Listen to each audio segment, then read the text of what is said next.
Hello there everybody, and welcome back to my channel After Dark Coffee and Crime. I hope you all had a very lovely Christmas and are looking forward to what 2023 is going to be bringing for us. So if you are one of my regulars here, it is lovely to have you back with me again, and we will chit chat in the chat during the premiere. And if you are new, hi and a very warm welcome.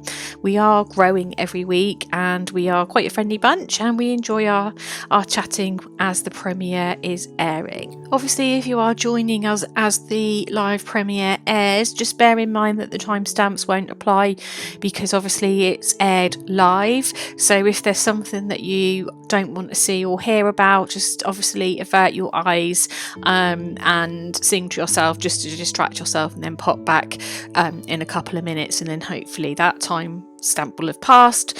But obviously, if this is a case that you can't listen to for whatever reason, do check out and pop back onto another podcast, because it's really important that you look after yourselves. And you know, some cases are triggering for some people depending on the topic that we are covering that day.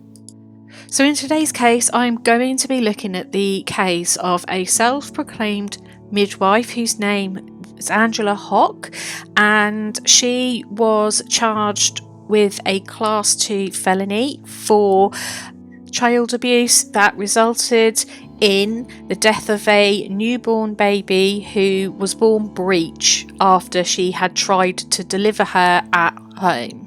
So with all my videos, I just like to obviously give that content warning, just because of the nature of the case. It does involve a newborn baby and the death of a newborn baby. So if that is something that you can't watch right now, that's absolutely fine. Like I said before, obviously you need to look after yourself. But also, as with everything, as I say every week, the content that I bring to you every week is information that I've either researched on the internet, watched a trial, as is the case in this one, or I've looked at the discoveries and different research articles to bring the most accurate information that I can. And obviously it's not designed to upset anyone that may know someone that was involved in the case or has had a similar experience in the case. The aim is to deliver it with respect, but like I said, if it is something that is triggering for anybody, please do check out, because obviously the death of a newborn baby is not one that is easy to listen to. So who is she? Who is Angela Hock? So Angela Hock is a 36-year-old lady who is a mother to 6 of her own children, and she is happily married, and she is a self-proclaimed midwife working in Nebraska, and she set up her own business called The Birth Keeper in 2004, and she began consulting with mums during their pregnancy and for their birth. And she said that her career, she started this by attending births as a doula back in 2013, and then she kind of felt that midwifery and delivering babies and giving women empowerment by helping them to decide on their birth preferences and help carry them out was her calling. So, you know, it's helping women find their power and wisdom through traditional midwifery.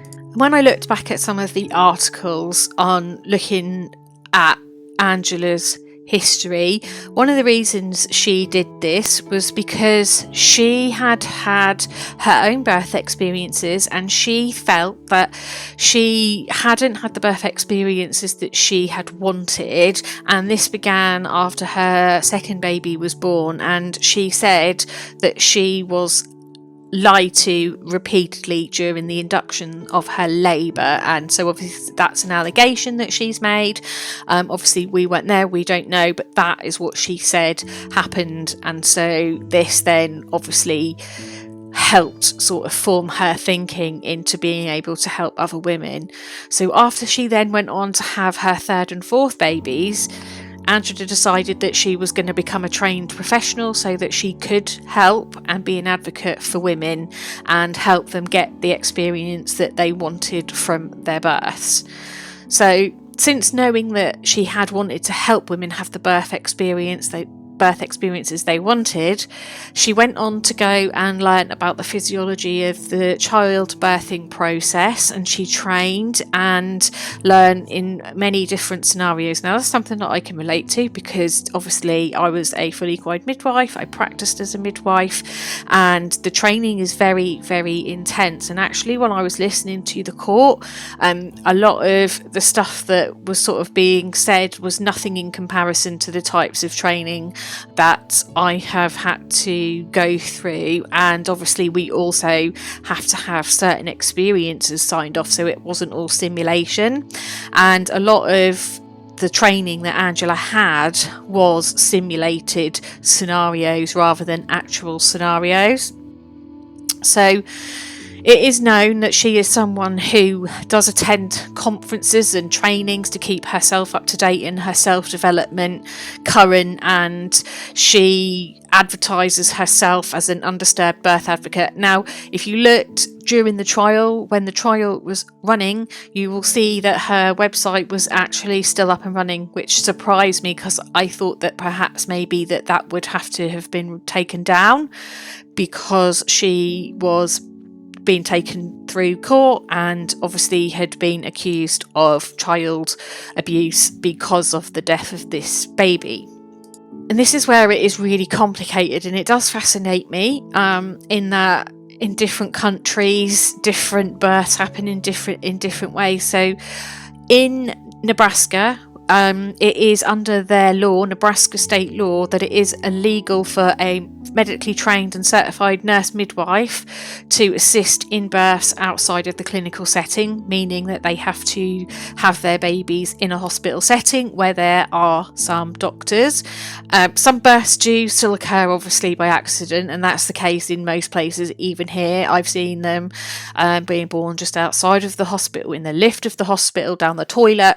You know, these things can happen, but it is illegal to do it with the help of an unlicensed midwife. So basically, any midwife that is practicing out of the clinical setting is not licensed to do so, and is not recognised by the state as a licensed midwife. So what Angela does through her website is advertises her midwifery services as an offer to give women as a third option wanting a home birth through a private membership association. And within that, she claims she's not subject to public law or regulation. I kind of getting Daryl Brooke vibes here, but that's essentially how she had worked around it. And she'd obviously delivered babies before, so this one for her shouldn't have been any different, but obviously it didn't end well, and obviously we are where we are, where she was obviously then gone on to be prosecuted. But over here in our country, in the UK, we are allowed to have home births with midwives that are attending, and it's not a problem. Obviously, if we are short-staffed and there are women that were planning on a home birth, they will have to advise them that they need to come into hospital. Now, we do have a home from home birthing suite within the hospital, so that is an option for them should they need to come in. But as a rule, it's not illegal. You can do that here, and the midwives are very much hands-on delivering the babies, whereas I understand in some states that's not always the case for midwives. They care for the women, but the doctors come in and then continue with the delivery of the baby. But for this case, Angela obviously had set this business up. She's not licensed, and that means as well, when they're not licensed, that a lot of doctors will not work with those midwives either, because they don't want any part of it. They believe that the babies should be born in hospital, and that's where they are, and that's where the women should be. And when I was reading up on the private membership, they say it's similar to a private family, and what is stated or done inside the family home by, to and among the family members is not generally subject to any governmental scrutiny, censorship or control. Now, when caring for the labouring women at home, Angela liked to work alongside doulas, so she had hired some doulas and she was working with a doula when she was looking after the parents of the baby that died, and they were Emily and Creighton Noe, and they had chosen Angela for a second time to be her midwife because they'd experienced care with her before and therefore trusted her, and so wanted them there for this pregnancy and this birth. So the couple paid around $4,000 for Angela Hock services, and this is where I can see how things shouldn't have even been considered as a home birth going forward. And this is perhaps maybe where there is some lack of education with complicated pregnancies and births, because previously Emily, when she had her first baby, she laboured and she ended up going in because the baby wasn't able to be delivered naturally, and she ended up having to have a caesarean section, and she didn't want to have a caesarean section in the next birth. And that is quite possible that you can go on to have a vaginal birth after a caesarean section that we call a VBAC, and this is something that would have been available to Emily Noe in a hospital setting. And the reason that it would be done in a hospital setting is because there is a risk of uterine rupture during labour or placental abruption where there has been a previous caesarean section. So before, Angela even took this case on, she should have been asking herself, right, why wasn't the first baby delivered vaginally? I believe there was a slow progress in labour. Now, there's often a reason for a delayed delivery or a slow progress or failure to progress, because usually it's either positional or the baby's not quite fitting in there somehow properly. So there are reasons why that births do not progress as they should do, and that should have been a warning. But then the second point should have been is that she'd had a caesarean section at home, and therefore she should have been in hospital being monitored just in case the uterus ruptured or the placenta abrupted, and they are well-known risks, and just on those two factors alone, that should have warranted Angela saying, you're not a candidate for our services. And alongside those two complications as well, there is a risk of postpartum hemorrhage, which, if Angela hasn't ever dealt with that at home and in a catastrophic way, again, that should have been counted in. There are so many reasons why, just on those risk factors from her previous birth, just on those alone, should have stopped Angela from even considering allowing this birth to happen at home. The reason that Emily Noe wanted to have her baby at home was because she had suffered with post-traumatic stress disorder, and this is associated with hospitals, and some of that was to do with the care that she had in her birth at the hospital with the caesarean section and how long labour was. She didn't want to be in hospital, so on that, she wanted to try and have her baby at home where she felt it would be calmer for her and it was a better environment for her, and that she would have the person she wanted to be caring for her and everything would be just as she wanted it. However, how much of an understanding, and this was brought up through the trial, did Angela give her on the risks to the baby that this posed on her and her baby, having the baby at home, given her previous obstetric history? And it was never really clear. I personally felt it wasn't clear during the trial whether that was clearly that had been made very clear to Emily, those risk factors, or whether or not Angela had kind of just said, well, there's a little bit of a risk for this, but I'm trained in this, because what she ended up doing with the breech birth was kind of saying, well, I'm trained in delivering breech babies. And obviously when someone's trusting you because they've trusted you before, you kind of obviously take the lead and they're going to believe what you tell them. and not really think too much about it, because they're going to trust you and have their own lives and their baby's lives in your hands without going into too much detail. And that's the same within a normal hospital setting. It's just assumed that your health professional is going to be spot on, and if anything goes wrong, they will just fix it for you. However, obviously in that situation, that's not possible, especially if you are a natural home birth midwife. When I did my training, I had to do so many complicated births, and that was so that I would be able to manage and look after and care for women when their pregnancies turned complicated, or if they started off complicated. And I don't think this is something that Angela's training will have provided her, and this is because obviously hers is a holistic approach. It is the natural, calm sort of home birth setting, not a high risk clinical setting. And at this point, Emily's birth was high risk just because of their previous obstetric history. So what happened was, on the 15th of June, Emily went into labour. So it was recorded that Angela arrived to care for Emily at around 6 p.m. on the 15th of June.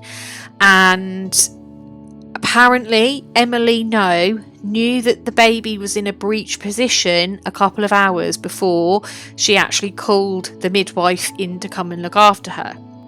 Angela arrived around 6 o'clock to care for Emily during her labour, and the labour then took a disastrous turn after she had been with her for about an hour, and Emily had taken herself off into the bathroom and had been in there for about 15 minutes, and her husband had checked on her to check that she was okay. And Angela said to her, "Do you feel like you need to push?" Because often when you're in that stage of labour, it does feel like you need to have a poop, so sometimes that can be confused, and if you've had a baby before, deliveries are a lot quicker. However, Emily confirmed that she was fine, and then Emily did give out a cry and obviously called for Angela to come back. And at this point, Angela sees that the baby's feet have come out first, and she said to, she did reassure Emily and say, we can take you into hospital and, obviously get you there as quickly as possible for the birth to continue. Or you can, I am experienced in breech births, and so I can continue with the birth here at home. However, the depth of that conversation, according to what I was watching on the trial, was that the conversation wasn't actually that long. And obviously when you're giving risk factors to someone, it's going to take more than a couple of minutes to go through all of those.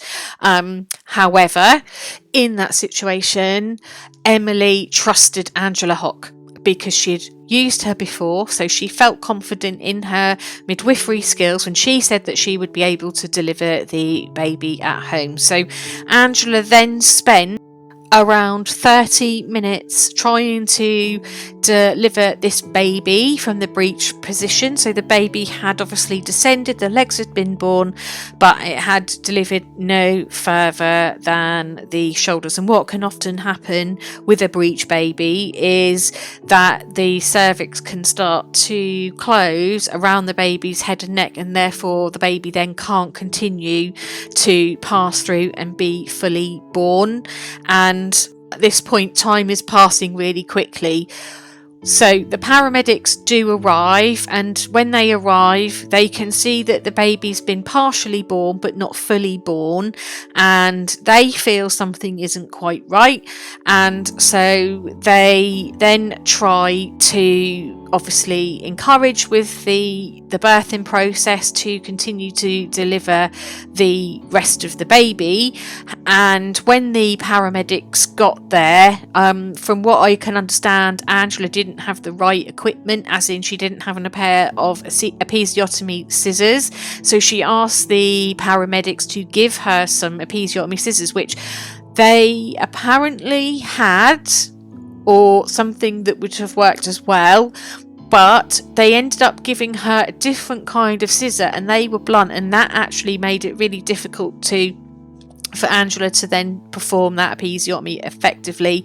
And it did actually only turn out to be a small laceration that she managed to do. And the whole point at this point is where you can't deliver the baby, the reason for the episiotomy is to make room for hands to go in and help deliver the rest of the baby. So, you know, where we have a shoulder dystocia, it's not to you know, make room for the baby to come out. It's actually to make room for the obstetrician or the midwife to go in and make some internal manoeuvres to help expedite the birth of the baby.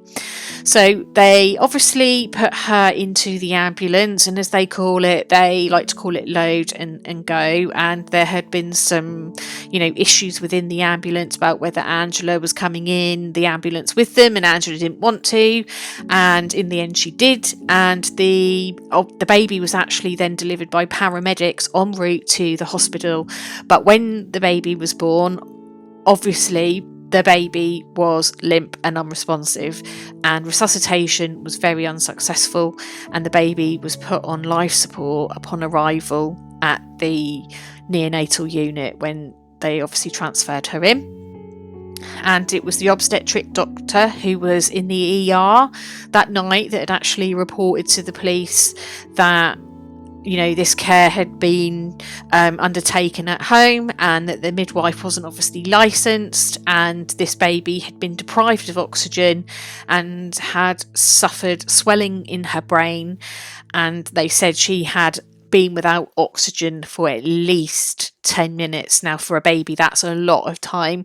And obviously, as you know, with breech births, you've got risks of cords prolapsing, and obviously with entrapment and things like that. And once the cord stops pulsating, you know that the blood's not flowing to the baby, so the baby's not getting what it needs, and the baby can deteriorate very, very quickly. You don't have a big window to deliver these babies, and obviously putting the baby back in to perform a cesarean section isn't always the ideal thing. And they did say during the court that it would be like the absolute last resort that they would do, but the outcome would not be good.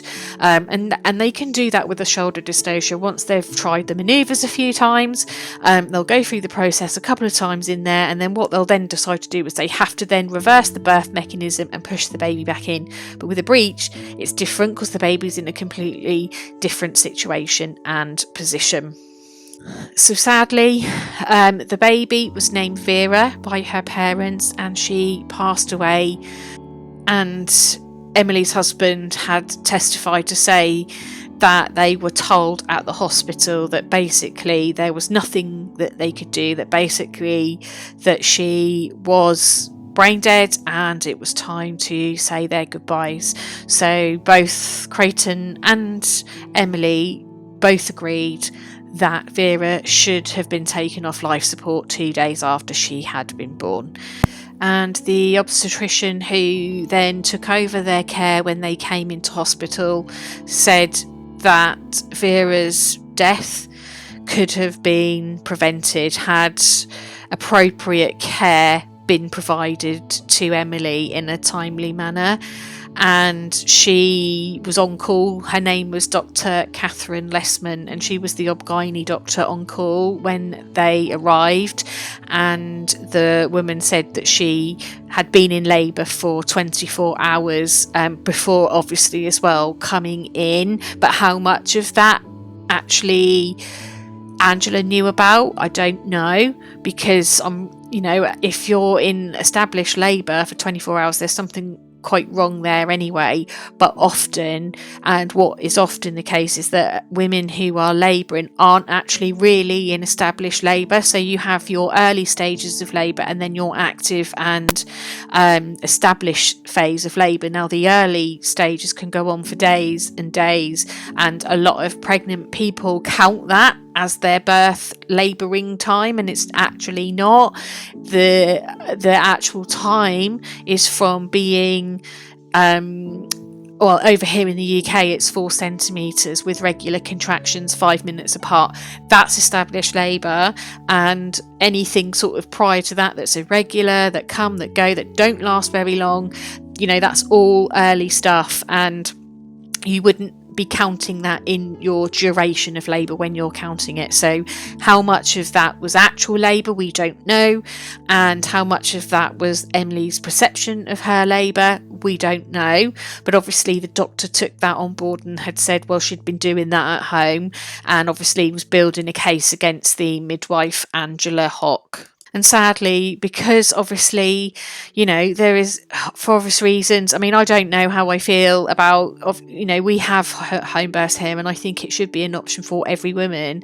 And I think if there was more working with midwives out in Nebraska in the community, rather than, making it a witch hunt for these midwives to help women have babies at home, because it is a natural process, and yes, it is high risk, but if you're working in conjunction with a hospital, you're not going to have women that are going to be frightened to go into hospital if their labours, start to go wrong, or even the midwife looking after somebody is fearing that obviously if they then go in, she's going to get in trouble because she shouldn't have been obviously operating as a midwife, because they're not licensed to do so. And so because of this, obviously that is the law in Nebraska. They are prohibited from delivering babies at home. And there are other people like Angela, who work their way around this. But unfortunately, in this situation, there was a catastrophic event, and she then had a baby die under her care. Now, Angela had turned herself in to the police after obviously it had been reported to the police, and she had faced a 20-year sentence. And we also heard during the court proceedings that one of Angela's children was with her, and so she was kind of tending a bit towards the child. And when Emily was in the bathroom for that 15 minutes, Angela and the doula were in the room with Angela's child. But obviously when things changed, Angela then went back to Emily. But I find that really bizarre that you would bring your own child to that situation. You're being paid to care for someone and a lot of money. You don't bring your child to work with you in that situation, for sure. And obviously the doula is there as well. And then what had happened was the husband of Emily went in and sort of sat with the children and the other, their other baby in the room that they were in.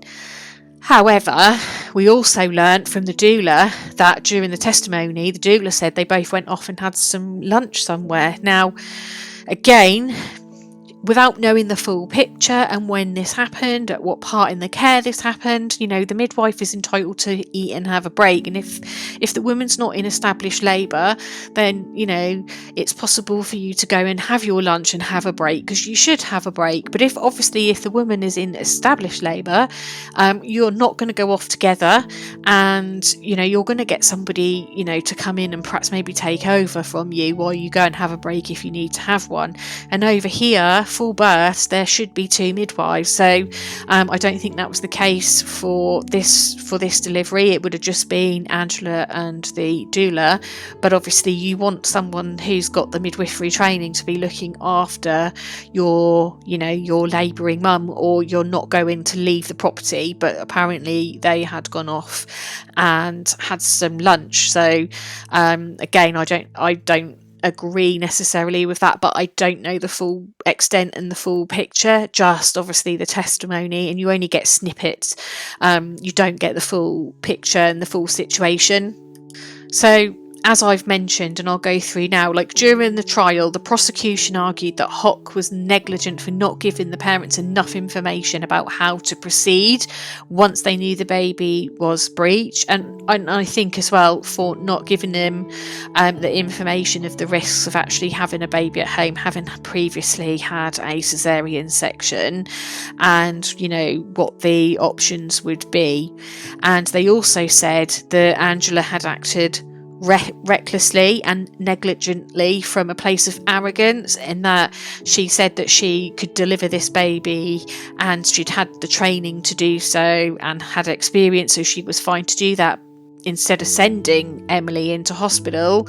But she had only learnt through simulation and not actual through real practice. So I can say that I've had experience in simulation situations of delivering breeches, and I've witnessed a few breeches, but I've never delivered them. So therefore, absolutely, even in a hospital setting, before I delivered my first breech baby, I would want to have an experienced person with me to do that. And more often than not, actually in a hospital setting, it is the doctors that would deliver a breech baby rather than it being the midwife.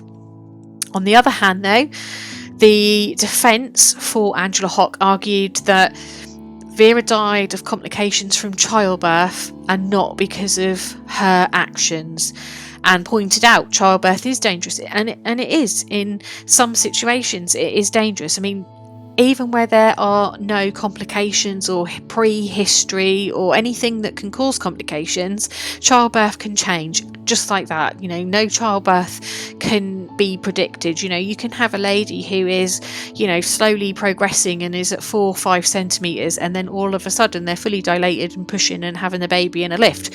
You can just never tell.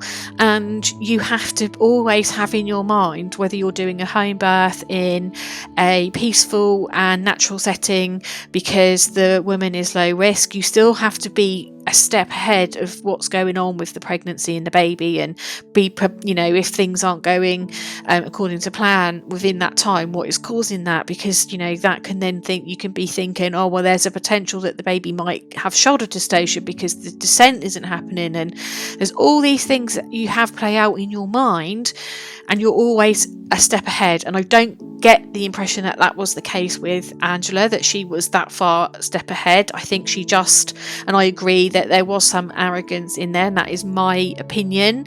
It's not a fact, it's just an opinion, that I do agree that there was that arrogance there. However, there is an element of danger to childbirth, no matter how low risk. Like I said, it can change just like that, and it doesn't matter whether you're in hospital or wherever. You can have a hemorrhage in hospital, but obviously you're then in the place where you're going to be able to get the help and the medical emergency care that you need. However, obviously with Angela, she wasn't, and she was on her own with a doula in the setting of a home birth for a breech delivery with a previous cesarean section.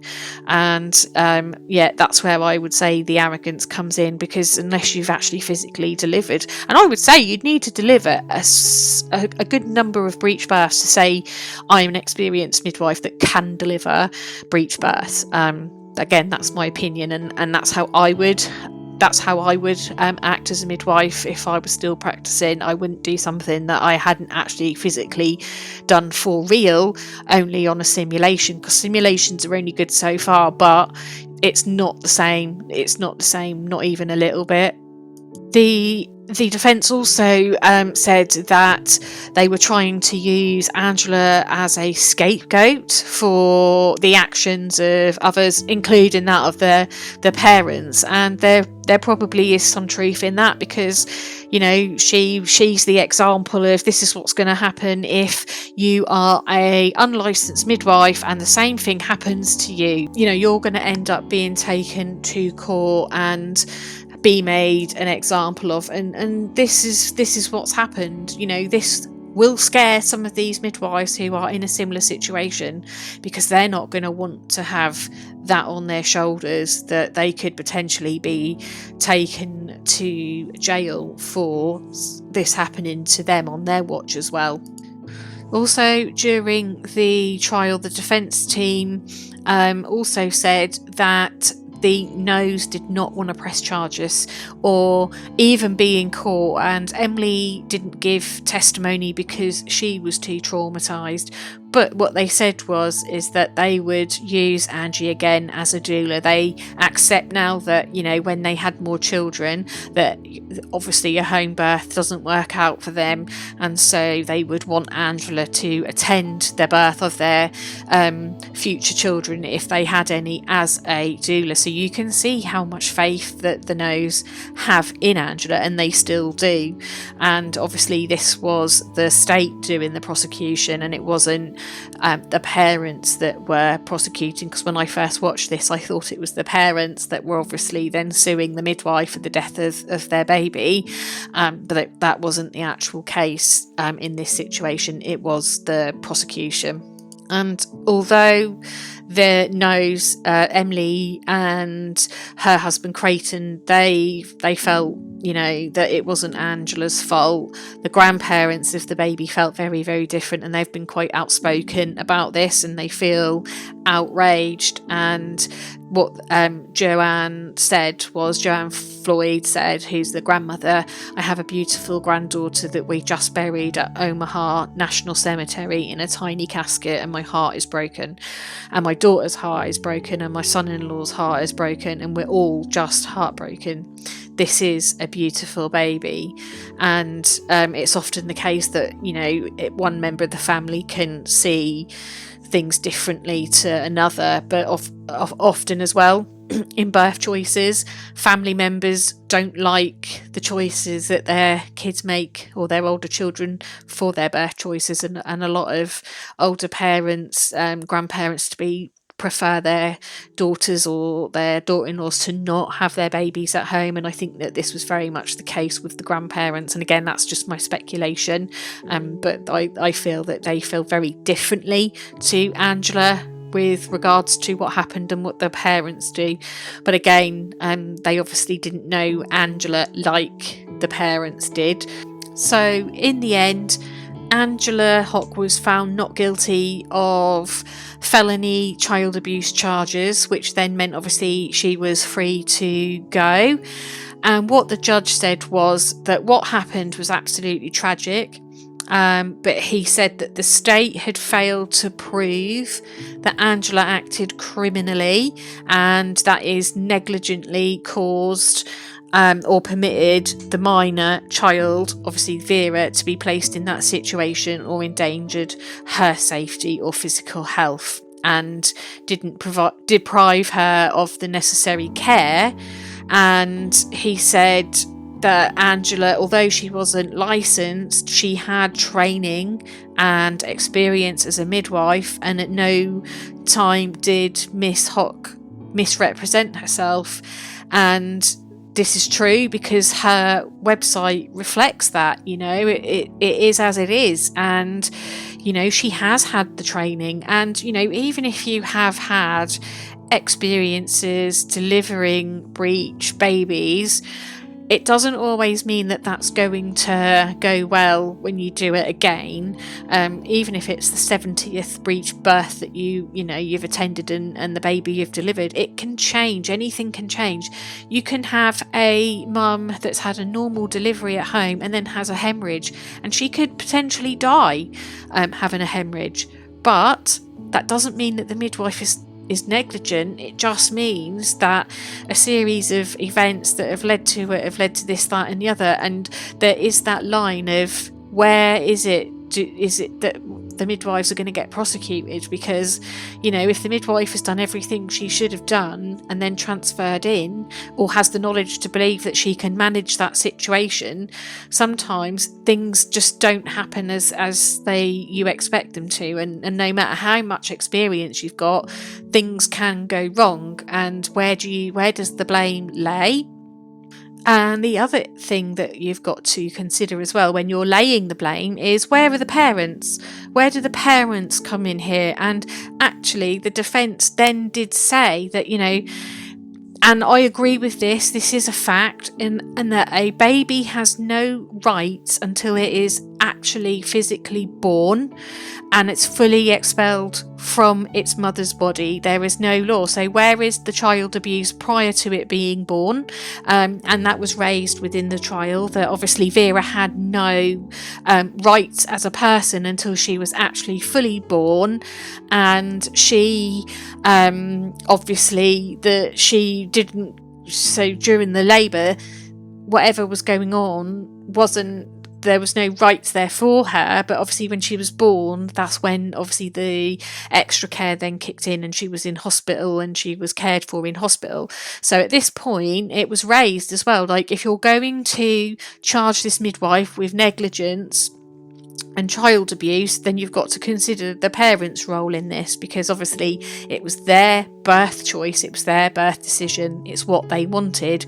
Yes, they were acting on the information that Angela gave them from her knowledge and her experience, but do you then charge the parents as well? And I did see a lot of comments in the chat, saying that they are both accountable parties, because the parents made the decision based on the mum's needs rather than the baby's needs, and the midwife obviously for her role in this. So there was that grey area. It would have opened up a whole can of worms and set a precedent for parents to then also be charged with abuse. But we have to remember the baby wasn't born, so the baby technically has no legal rights, and it's the same here in the UK. The baby has no rights until it is fully expelled from its mother's body, and that means that you save the mother and not the baby in a situation where both lives are at risk, but the mother is the one that you save, because the baby has no legal rights until it is fully born. And it's a very weird law, but you would think the baby would have rights because it's a fully formed human, it's just within its mother, but it's not, it doesn't have those rights. So it's a very grey area, and I think obviously the court will have been very, very aware of that, because then you're going to be looking at prosecuting hundreds of parents for the choices they make when they make their birth choices, and obviously that's not a situation that I guess that the law wants to get into.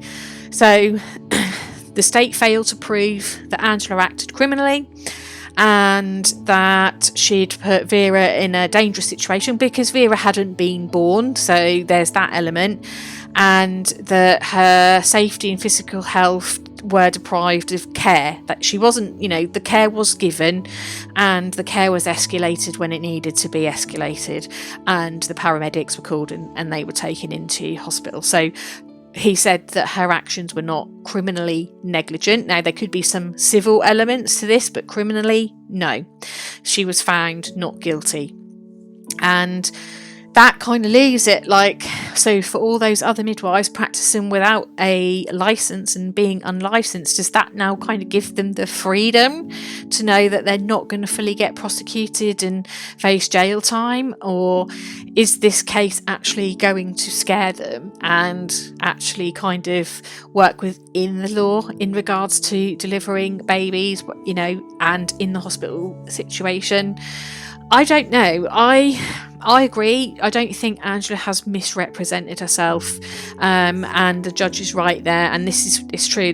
Her situation is fully reflected on her website, and you can go on there, and it's called The Birth Keeper, and I think her name is spelled Angee on there, and it tells you a bit about her and her life and the types of care that she can provide. But then you have to get into the private members bit too. Obviously, if you were actually looking to fully book this woman to deliver your babies and stuff, that's a whole different level. But on the outskirts, you can generally see there's no misrepresentation. She says she's not a licensed midwife, and that's how she operates, and this is how it works. So people know that when they're going in, and that's why you've got to be careful where this baby hasn't been born, but they went to Angela regardless of her being not licensed, and they got round this with the private membership and how things are worded on their website, with it being sort of done within the family home environment, and therefore isn't subject to the laws and the government and things like that.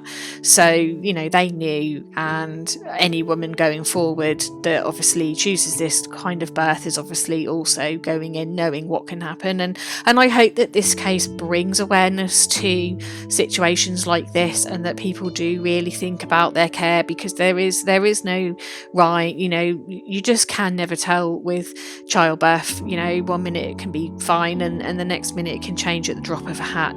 Nothing is set in stone, and it's such a fragile situation that it could change at any moment.